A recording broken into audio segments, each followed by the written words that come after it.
hello. Good morning. These are all the brave people that managed to wake up this morning. Great. So, hey, welcome to this early morning session. We'll be talking a bit about Rust today, which is a programming language. And I'm going to try to give it like take it from the Java side. Because I've been writing Java for some time. But I am not anymore at all. So I'm Alex Snaps. I work at Red Hat. I currently work there on something completely different than Java, on basically API management software for your Kubernetes clusters. So very far from the Java space, though we would support your Java application. So I've been doing Java for a long, long time. Been doing pretty active, I like to think, pretty active in the community for a while. But some 6 years ago, I stopped doing Java entirely for a very different reason. And the reason is this. I started working on embedded systems for synthesizers. I worked on audio systems, mostly on on iOS. In Java, there is simply not an option. Grabbing a lock is not an option. Allocating memory on an audio thread is not an option. It's effectively almost real-time audio processing, right? That's what you do. So Java is not really the tool for that. So I had to fall back to C and C++. Long time forgotten friends, but we had to meet again. And that just was the right tool at the time for the job. C and C++ in my head is just like running with very sharp tools. And I'm not very good at running.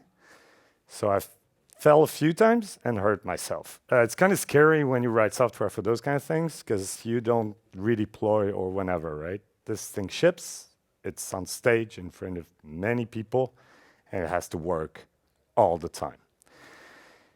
So that was kind of scary. And that's when I started looking at alternative and started discovering Rust around, I don't know, 2016, 17 or something. And eventually started doing a bunch of Rust at Shopify and well, now at Red Hat. So who here has written any kind of Rust? Hands up. Okay. Who has heard about Rust already? All right. That's why you're here, I guess. Who doesn't know what the heck is going on? I don't know. All right. So let's have a look at what Rust is. So Rust shouldn't, like when you start reading simple code, probably shouldn't be too scary. It's a C-like syntax that, all your curly braces, your semicolon are there. Nothing too scary. It is strongly typed. We'll see tiny bits about the type system and what this means. It comes with inference, though. I find sometimes extremes because you could read code and have no idea what's going on, but you can always specify like colon and then specify what kind of type you expect there. So it's statements-based. There's two kinds, effectively variable bindings, and then pretty much everything else is an expression. And we'll see what that means. All right, so this is some very basic Rust code. Nothing too weird. So we declare a function. We call it think. And it returns an unsigned 8-bit integer. Variable binding. Here, type inference. This means it gets inferred to I32, so a signed 32-bit integer. That's maybe a little bit more weird. So what we do there is we do another binding. In this case, we do specify 30 needs to be like an unsigned 8-bit integer called base. We add 12 to base, and you'll notice there is no semicolon at the end of this line. So the whole expression in the curly braces returns and assigns 42 in this case to answer to everything. And the same here, right? The function returns and we get 42 because that's the answer to everything. One note on this println that you see there is like a bang at the end. That is a macro. Macro, not like who has written C in his life? C++? So I got an idea, okay. So who's written C macros? Did you, like, if you love it, keep your hands up? Right, those are not those macros. You get like visibility in the complete AST, and they're really powerful macros. Sadly enough, I will not talk about them in this talk. They would get an entire hour on themselves. All right, so far so good. Not too scary, I guess. Looks pretty normal. So how different is it really? And mostly compared to Java in this case. So Rust has no null pointer. So null pointer exception in production, anyone? Right, not a problem anymore. And also has no exceptions. So how is this working? Rust is concept of algebraic data types. And that's how you deal with absence of a value, which is probably what you mean when you say null. Or actually, you always expected the value back to the null pointer exception.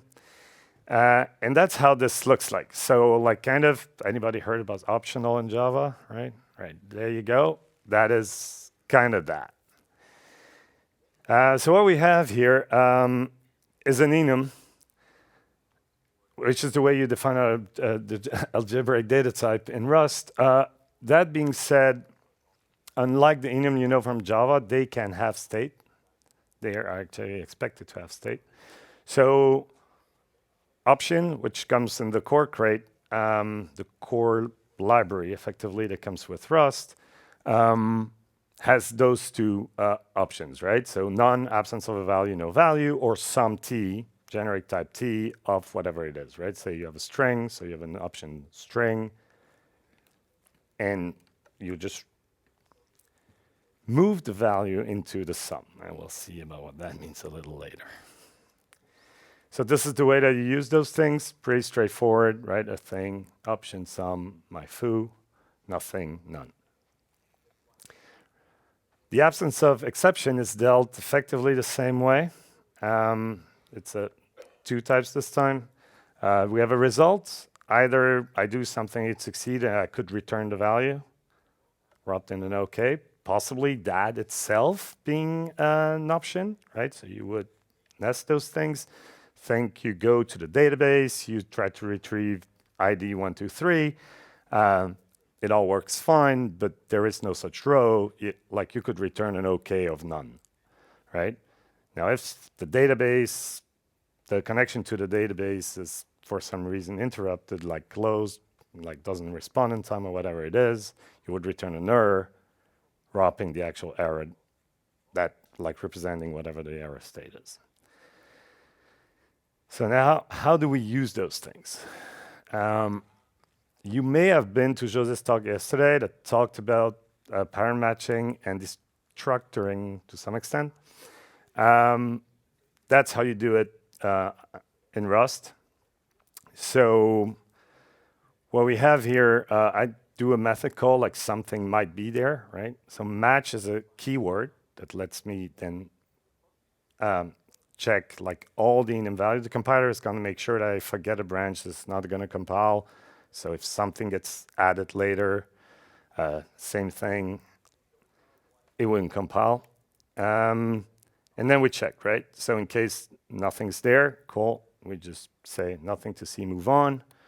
In case in case there is a value there, what we do is here is destructuring the option. We get the value out of there, and we print it in this case. Right? So far, so good. Not too weird. As I said, everything's an expression, so I can actually evaluate this. And if I want to use value in my code, that's how I would do this, right? A match over a thing. If sum has a value, I just return the value out of this expression and assign it to value in the auto scope.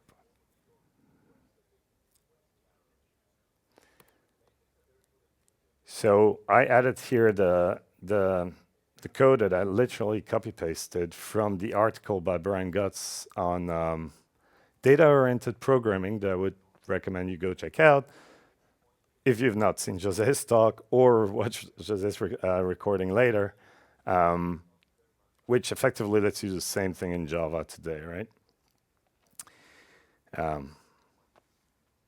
Same example, just using switches in cases syntax or naming, right? One of the easy things in computer science. But what if you would rather do it like say the good old Java way? I don't want to destruct things and think about pattern matching. So option actually has a bunch of methods, if I use Java wording, that's on it that I can use, right? So same thing here, I do what you saw before, something might be there, and now I'm like, okay, unwrap this, which means get me the value out of here, or use another value in this case. I just decided default is what I want here. You can always use unwrap as well if you like writing code and say, just trying to figure out, like, get your head around the problem, right? And just always expect that the value was there. You can do the same with the error handling, right? And sort of ignore it. I wouldn't recommend you do this. Certainly not in production, but you can, right? And iterating over the code base and figuring out the problem you're dealing with could be a good way to do this. But so how do I add those kind of methods? So the way this works is like this. So you can implement like functions effectively associated to a type. So in this case, this is option. So implement generics t for option t. And I declare, in this case, a public function, right? So pub means public. Function unwrap or is the method we just saw before. And as you can see, unlike here, right? Unwrap or, I just provide the string value there. I'm sort of lying a bit because it's not a string, but strings are one of those complex things with computers. But the first parameter that you see there is self, right? Which is the option, which lets me do match over the self, as you saw before, because that's the way you destructure something, and get the sum value out of there, right? In case there is no value, none, I use the default value that was passed in as an argument to the function. So far, so good. Not too scary. All right. So how much more different is it really? So Rust has no garbage collector. Our AII is how this works. So for the folks who've done C++, this is probably a very well-known and understood concept. We'll see what this means in a bit. Everything is immutable by default, unless specified otherwise, which means mute. Everything is private, unless specified otherwise, which is the pub keyword that you saw before, right? That's not too hard. Doesn't seem too scary, right? Much more different. But this is actually where things get scary for most people that get started with Rust. All right, so resource acquisition is initialization. This is some Rust again. I create two boxes in this case. So a box is a type that means I'm doing a heap allocation. All the code that you saw before, that there had been no heap allocation. You need to be explicit about that in Rust. I want to allocate something on the heap, cool, you box it. There's other ways to do heap allocations depending on what you do, but let's stick to boxing for now. So in this case, I put 42 on the heap, and I bind this to useless. It's prefixed with an underscore because in Rust, when you don't use a variable or binding, the compiler is going to yell at you. well, yeah, it's going to warn you. It's going to say this is probably something's off here. If you decide to underscore it, that's how we say, okay, I know this is useless, but whatever. So when useless gets out of scope, it's going to get dropped, which would be your delete or your free, right? Effectively, this memory is dead. We don't need it anymore. The compiler is going to insert a magic there for you because it knows, right? Well, besides useless being actually totally useless, it goes out of scope at the end of the main function, and as such, it can just be freed. I've put like an internal scope there, show you another notation for explicit typing. So in this case, it's not a I32 like the first 42. This is I64, so 64-bit signed integer on the heap, value 42, and dropped right after when the binding goes out of scope. So just to be clear, this one there and this one here. So how does that work? So dropped is a trait that you can implement for your type. We'll see in a bit how this looks like, and the trait looks like this. It has a single function on it, which is drop, which takes this weird method signature for the C++ people. Ampersand means reference, and it is exactly what you think it is. Mute, right? So that I can probably mutate self. And that's it. You cannot call this method yourself. The compiler will not let you do it. There is another function called drop in the num namespace that you can use to explicitly drop things. I'll get back to it later. But so the way you implement this is like this. I have a struct has drop. In this case, no fields whatsoever. We don't care. And I implement drop, which is this trait, for the type. Right? Unlike implement has drop, which would define the functions associated with that type. Here I'm associating implementing the trait drop for has drop. In this case, I just print something out to show that it worked. Again, implement drop for has drop, and I implement my method. Nothing too weird again. Though this ampersand mute, what is that? In order to know when things can be safely dropped, we need to make sure that nothing uses them anymore. So there's been this paper I tried to look up. Looks like I thought it was the late 90s, but then apparently maybe I'm wrong. And so it comes from the affine type system. Apparently it's 2002. So. But maybe I didn't find the right paper, so I didn't mention it, because I'm not sure of my sources. But what this means is there can only be one. What do we mean there can only be one? There can only be one owner of any given thing and any given time t. So this is, say, we create a string in this case.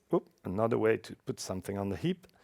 Bind the string to a conference, and we print it out. Nothing weird. Now let's say I put this thing in an option. Well, this code is not going to compile. And the reason for that is because sum, the option sum, takes ownership of the string or of the binding, right? So this binding conference actually is dead, and the compiler knows about that, and that's what it's telling us here, right?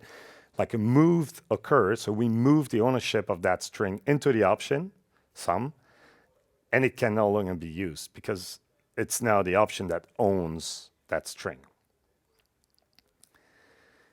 So if I can only have one, that doesn't seem very, very useful.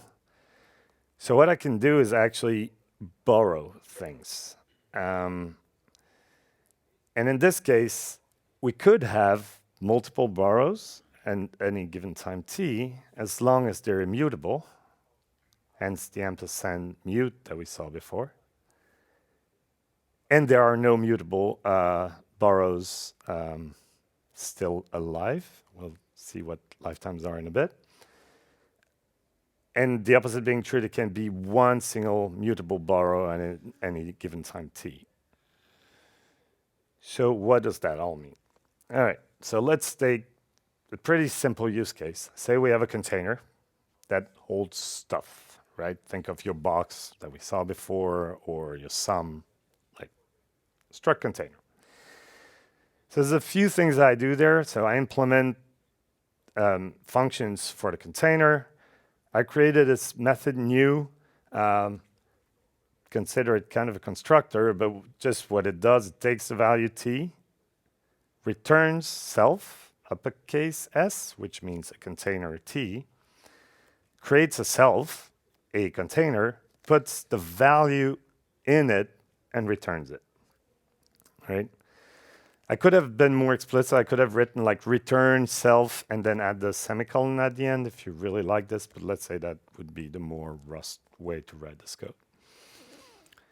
So what happens, you see that value is of type t, not ampersand t, not ampersand mute t, so it's not a reference. We actually take ownership of the t, store it within ourselves, and then return ourselves. So we're not the owner of this t. What we can do, though, is return a reference to that t. So that's the next function that says pub, fn like function, ref takes an ampersand self, so it takes a reference to itself and uses that to return a reference to the value within itself.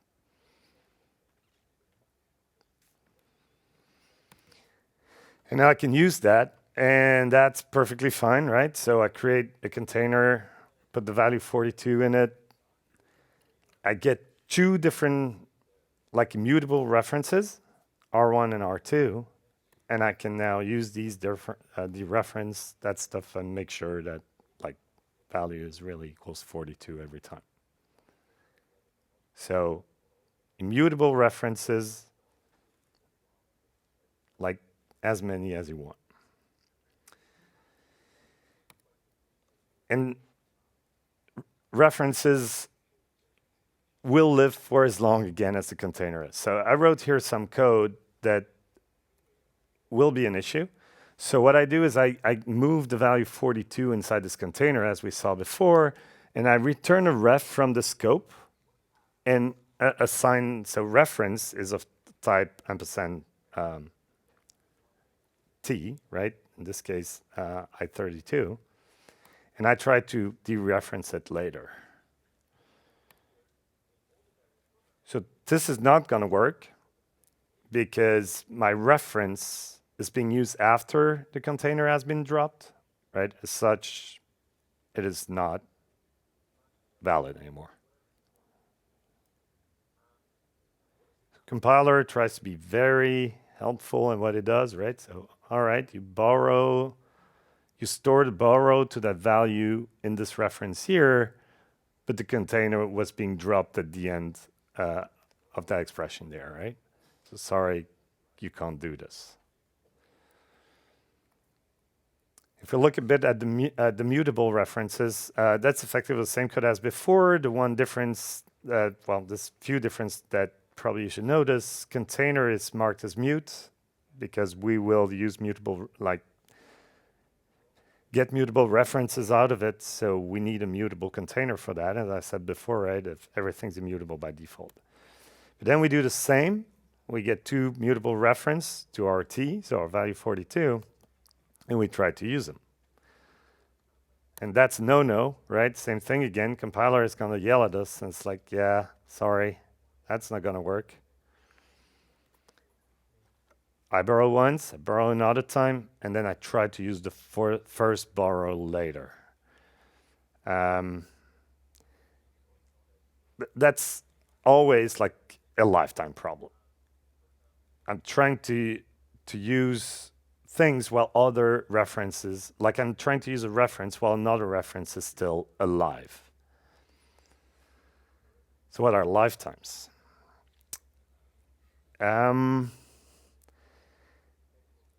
So raise your hand again if you wrote C or C++. I don't care.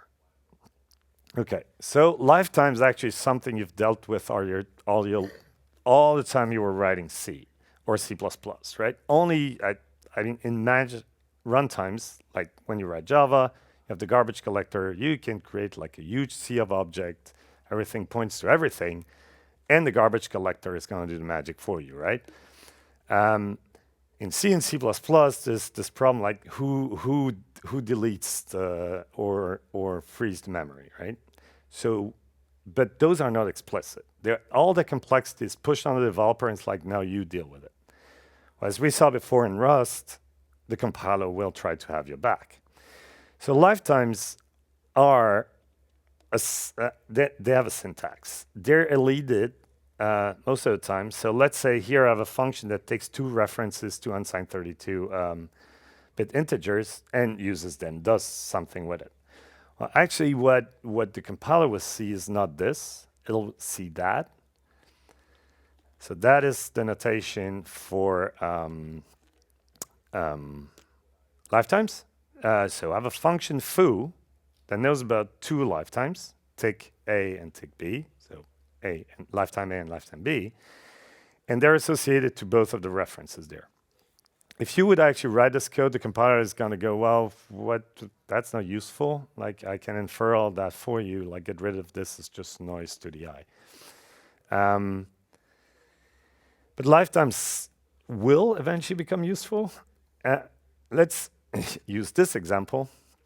So what I have here is the same as before, but now I'm introducing some kind of relationship between the lifetimes. So what this says, I have a function foo that will deal with two lifetimes, A and B, as we saw before. But B now has this colon, take A, which effectively says B outlives A. This function expects that the 1 dies before the 2. Or at the same time, that would be fine as well. But so B needs to outlive the reference A. There it gets a little bit more complex. You can go pretty far in Rust without having to deal with that, but this is just the reality of the stuff that you work with, right? So again, probably every time I hurt myself in C and C++ is because I got lifetimes wrong. I mean, this all looks good, so that's me coding Rust. Many people tend to like be somewhat annoyed with all those things. Actually, I think this helps you write better code eventually. Many times when I found myself learning Rust, like I was fighting the compiler, but actually the compiler was telling me, Alex, you're stupid. What you're trying to do there is just not smart. And generally looking at it, the code eventually gets simpler. And as a side effect, actually also faster generally. But like it just leads to cleaner code. It's just a mindset, certainly coming from a Java space, right? Where, I have the GC, it's gonna take care of everything for me, whatever. I have the JIT, like it's gonna go, oh yeah, like I don't need to put this on the heap, so I'm just gonna like keep everything on the stack and do my magic and it'll be fine. And let's say I have been spoiled by this, so hopefully you're all better programmers than I am. But I got spoiled by this. Initially, it gets somewhat hard. But one thing that changed while writing Rust for me was I got a clearer picture about what I call the data flow in your program and how data flows through it. And many times to reference the ownership, you're actually going to fight this because you're probably sort of having a very contorted way to have the data flow through your system. Another nice effect, I think, of the ownership model is I think it leads to clearer APIs, and I mean clearer in the sense that the intent on how to use something or what's going to happen is, I find, much clearer. So one example about the data flow and ownership model would be when you insert something in a map, right? You move the value into the map. Many people will end up cloning values all the time because they're like, oh no, I need to reuse it there and there and there. But actually, there probably is a data flow that lets you just express what you want to do without having to copy data all over the place and whatever. Clone, by the way, is a way to copy the data structure. So I find the intent are clearer about things. I find getting an option back instead of a, I don't know, what is it, a customer thing. And I'm like, okay, what is it going to be null? Can it be null? Can it not be null? Like all those things are clear. Can an exception be thrown? You get a result back, you know what's going on. But it leads to like other advantages. So here is, we're going to make stuff explode now. So here's a rocket. Let's say I have my rocket. And what you see there, it's genericized over stage, call it S, whatever, doesn't matter, right? And well, a rocket actually only has like a mass expressed as a U32 bit integer, because why not? So I have two other structs, grounded and launched. As you can see, those have no fields, whatever, and those I'm going to use as my stages for my rocket. So I have this stage phantom data stage field in my struct. What I'm actually telling the compiler here, we're not going to care about this. This is just, I think the best parallel I can make is marker interfaces in Java, right? So that's what I will use that thing for. And that's going to record the state of my rocket, right? Whether it's grounded or launched. But this is going to have no memory footprint whatsoever. Like in the end, this all disappears. So now I can implement methods. So I can only create a method grounded. So you've seen this this code before. I don't think anything is special there, so it should be fine. The one maybe difference is you see I call phantom data default there. Well, because we don't care, right? It's just smoke. Here might be a difference. So what we're doing is when we the grounded rocket as a method on it called launch. I can start this method now. As you can see, it takes self, so it takes ownership of the rocket and will return a launch rocket. So what I do is I just move everything in. Well, just move. The mass is being moved. Default, again, I just call default. This is all lie, because you cannot have an unused generic type, so you need to use it somewhere. That's what we do there with the phantom data. So the rocket launch, I create another impl block for my rocket launch. I put more methods there. Now it can go faster, it can go slower, whatever rockets do. And I can also create associate methods with all my rockets. In this case, like impulse stage, rocket stage. I don't care about the stage in this case, and you can always check what the mass of that rocket is, right? So that's okay, I guess. So let's put some of that in action and see what this means. All right. This should work. God damn it. All right. IntelliJ really, C-line in this case, really doesn't like this thing. All right. Sorry. This is going to be annoying. All right. Let's reopen it.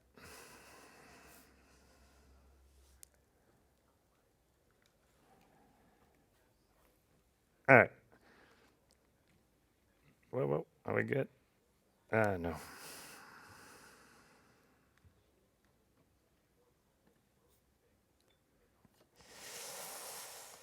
Yeah, come on. Probably the GC doing something. All right, so that's the code that you just saw before. I just added one method. So whatever the stage of the rocket, I don't care. One thing I can do is it can explode. I just thought that's good. So I'm actually not even going to run it. So there is a test here. So that's the way you do tests in In Rust, for people who have done C++, that's a pattern that's pretty used. So you have your implementation file or whatever I'd call it, right? Here, and you have the test underneath. Initially, I thought it was a really weird way to write test. I actually found it's a very good way to write test because it actually focuses your test way more on this thing you're trying to test and not go into mocking land and whatever. Right, so it's just a random test, nothing really weird. But the thing I do at the end is my launch rocket. I'm just making it explode, right? So I have my launch rocket here, and let's say, I don't know, I want to, whatever it is I want to do, I want to accelerate again, right? So if I try to run this, right, the compiler is not going to be happy because the signature of this method here, right? And you see this empty, we don't do anything, right? But what this method does, it takes self, not a reference to self. So it doesn't borrow self. All right, go away. And as such, the rocket's gone. I cannot use this rocket anymore. The same is true for, the rocket here, right? If I tried to use rocket here and like relaunch it, for instance, right? I probably want to remove this here. Just have to trust me that this test passes when that's all fine. The same is true, right? The compiler will warn me that I'm trying to use something after a move. This thing is gone. One use case that I had to make up last week was, think of a case where you would have, for instance, like double closing a file or whatever, right? That would be one. Like you can always call close twice. It's probably going to be fine because the implementation is going to go, oh, if I'm already closed, I'm just going to do nothing or whatever. But so you can get rid of all those use cases. And what I was trying to showcase here is what I call method dependencies. So when you write an API and you're like, in order to call this method, you need to have called this method before, which every time I was forced to doing that, I'm sure like some kitten was hurt somewhere. I don't think that's a good API. So you can solve all those problems with this approach here. Might be somewhat verbose, like this random data thing, which is a little bit unlucky if you ask me, but it works. Let's go back to this, and now everything crashes again. No, it doesn't. That's great.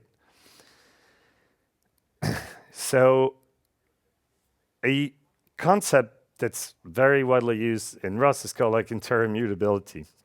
Since you can only like share one mutable reference at a time, how do you build, like, let's say I picked this example very randomly, a cache, right? Where we have multiple people, probably threads, that's the code I'm going to show, like share a reference to a cache and be able to mutate it, right? They would all need to have a mutable reference to it, and the compiler will not let you do this. So the way you do this is actually move all this code that takes care of the mutating inside the type itself. So that's what we have here. It's going to be a little bit more involved, and you're going to start seeing like why sometimes inference is really good, because I don't need, for instance, here to say that this cache is an arc containing a cache through that has keys of I32 and old strings, right? I could just get rid of that. The compiler could infer that for me. So what's an arc? Well, an arc is an atomic reference counted reference, in this case, to my cache through. Again, same thing. I create a cache through that holds 100 entries, and I move it inside the arc. This arc can now be shared across threads because there's an RC that's not atomic. This one's atomic, so I can share it across threads. Again, the compiler is going to make sure I can't get an RC shared across threads. So here it gets a little bit verbose again. So the clone actually creates another reference. So my atomic counter now just incremented because we know we have two references to the cache, right? One in cache and one in other cache.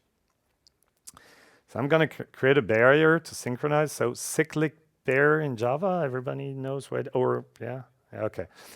So is a way to coordinate right? So there's going to be a barrier of 2 participants. Until the 2 participants have tripped that barrier, they all reach the barrier, like they're all going to stop there. Same thing, we clone it, we put it in an arc and we clone it, so we now have 2 references. I spawn a thread and move like other cache, and other barrier in there. So first barrier, get there, we wait, because there's 2 participants. So now I'm going to jump. The main thread in the meantime continues and tries to do a get, knowing that the value is not there, so our key, and we populate it with this key to string so that we have the string 42 in there, right? And we wait on the barrier. Now the 2 arrive there, barrier trips, the other thread can continue, and other cache, I can do the get to my cache, and like unimplemented would be a method that would panic if the cache wouldn't be there, and I can check that indeed the value 42 put by the main thread is accessible, right? As you can see, there is not a single mute keyword in here, right? And this works. All right. So that's a world tour on the language. Rust comes with a bunch of tools. Rust-up that lets you manage like the versions installed, the streams, the targets. So if you want to target WebAssembly, for instance, you can compile your code targeting that. Cargo that does the dependency management, like your Maven, like your crates, as they're called in Rust, which are effectively your libraries. There are many libraries out there because they try to keep the core lib or crate very light, the standard lib pretty light, and because the idea is that Rust will never reach 2.0. It's going to be 1 something forever. It comes with Clippy, which is your linter, and you want to enable this guy. He's going to help you remember the clip thing in Word, right? That's that, but useful. And it's going to see patterns that maybe you do something that's weird, and it's going to help you like make this better. Comes with the testing stuff that you just saw before. Bench that lets you do micro benchmarks without shooting yourself in the foot. Think JMH. So it's pretty, like you get an entire ecosystem in one go. The standard library comes with many useful things as well that you probably all know. Vector being your lists, effectively. RC and arc we just covered. Iterators is another one that's really nice. And we'll see in a bit, I hope. There are other differences. The map comes, maybe it happened in Java too, and maybe I'm out of date. I'm certainly out of date, but hopefully that didn't happen in Java. So what's called the entry API, that leads to very nice patterns, I find, again, talking about clear APIs. So this is a bit of code that uses it. So we create a hash map, nothing weird so far. And for all the characters in this string, how great is your devox? I hope it's pretty good so far. We're going to look up the entry for that character. So entry. If it's there, we increment the value in it by 1. If it's not, we insert run, right? So what we're doing is just counting all the characters, the individual characters in this string. But so what the entry there gives you is that it will make you only do one lookup effectively. You don't end up in a world where you do get and then redo the put. There's one single lookup inside the hash map. But what about performance with all this? Because like you write all this code and you're like, how is this even gonna perform, right? And Rust comes with this idea of zero cost abstractions. So you write all this crazy code, actually this crazy code in this case, and you're like, this cannot be fast, right? This is the worst implementation of Max that I could think of on the plane. So that's what I wrote. So what are we doing here? It's a function that figures out what is the biggest value across num1 and num2. And I thought I'd do this by, 1, creating a vector, putting all those, so a list, putting all those numbers in it, right? Then create think of it as a stream, like an iterator, and fold. So I need first to start. So obviously I'm going to start with the minimal I32 value, and then I have a lambda there, to use Java wording, that's going to take A and B, compare, and just keep the biggest value of the two. So obviously I should have called A.max initially, num1.max num2, but no, that's very stupid. Oh, I'm not sure why I'm highlighting this again. All right, so let's do this quickly. Bing. That is that. So if I compile this, you can, so that is Godbolt. Thank you so much for all the hard work being put in there. So my code's on the left, I compile this, and that's all the assembly that comes out of this. You don't need to be an expert to probably understand that by now, like that was not fast. And that was not fast, that's true, but that's very stupid code. On the other end, if I actually compile this code with the -- release target, that's what I get out of there. Much more compact, not if you read assembly, that is really straightforward, like take the second arg, put in a register that's going to be returned, compare the two arguments passed, check a flag in case the other one move it inside the return thing in return. That's probably pretty good.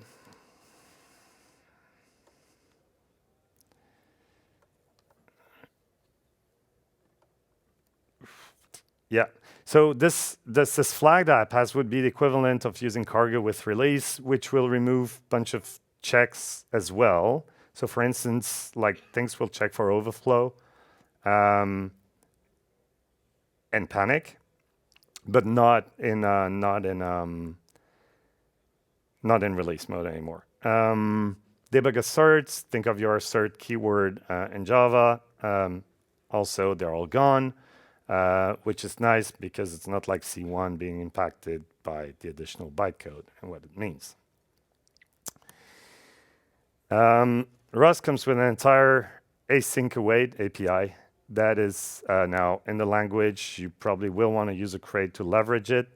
That lets you write effectively about like now anything. If you want to write like a very simple web app in Rust, you can actually do this nowadays like pretty easily. The crates are getting really good. Initially, I thought, yeah, Rust is good, for low-level stuff, doing all like the audio processing and whatnot. It'd be great, but actually, the community is so awesome. Actually, that they create so many good libraries, servers, crates, and whatnot that that you can actually write a web app on this, and I'll do a plug a little later. Another thing it comes with is what's called, like to go lower down in this case, you can actually create a binary that doesn't even use the standard library, just uses the core one.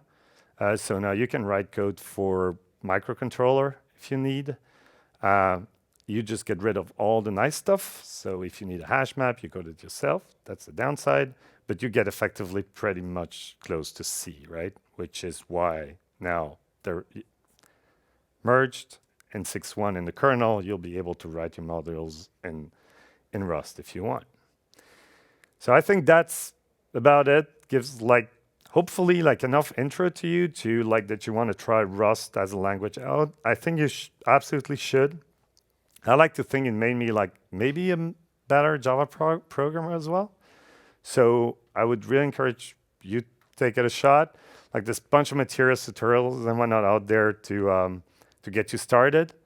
And that's about it for me. I have 1 minute left, so maybe for questions. But otherwise, just shoot them on Twitter or just grab me as I exit the room.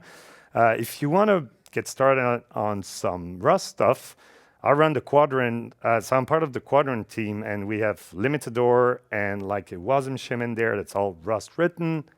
PR is more than welcome. So come and have fun. And I can be nice. I like to think if you need a little help, do that. If you want to see more about what's going on like Rust compared to Java, in a very nice way, there is another talk by this wonderful gentleman there in room 10 at 11:15. I don't know, at 11:50, sorry. Do you show some like Rust, was it Hyper or whatever code in there? Awesome. So you'll see like a web app like in Rust, right? No, not a web app. Whatever it is, you'll see like a more complete app and not this high-level code showed to you. So yeah, so that's it from me. Thanks a ton for attending, and I hope you like DevOps keeps on being great for you all. Thanks.